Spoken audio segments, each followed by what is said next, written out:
Sia na kisiasa. Haya ni mambo ambayo kwamba ni lazima tuyaweke katika akili zetu. Vipi sisi tutakuza uchumi katika mji wa Kisii? Moja, vipi sisi tutajikuza kiuchumi katika mji huu? Tatu, siasa lazima pia katika mienendo ya kisiasa katika mji huu.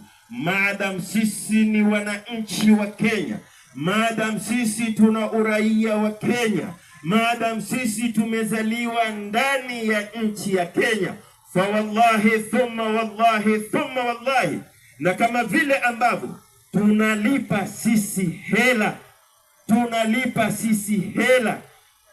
Vipi tunalipa hela?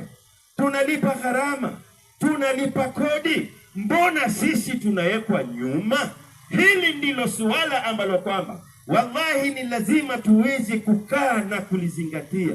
Ndugu Waislamu, sisi si wachache, nahnu aktharu wa jamma, sisi ni wengi. Wallahi tutakaposimama katika safu moja, wallahi tutakaposimama katika kilma kimoja, wallahi tutakaposimama katika msimamo mmoja, wallahi tutakaposimama kwa kushikana mkono kwa mkono, mkono kwa mkono, mkono kwa mkono, wallahi tutakuja kufanikisha ruwaza na ndoto ambazo kwamba tutakuja kuziweka.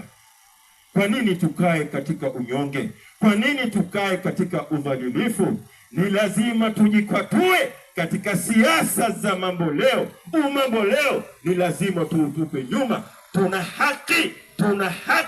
Tuna haki ya ajira katika kaunti hii. Leo wewe angalia katika kaunti hii, vijana wangapi wenye asili ya Kiislamu ambao kwamba wameajiriwa hapa? Kwani hatuna stakabadhi? Kwani hatukusoma? Kwani hatufai? Kwani hatujaendelea? Kwani hatuna akili? Wengine wana akili, sisi hatuna akili. Fa wallahi hili ni jambo ambalo kwamba ni lazima tulifikirie.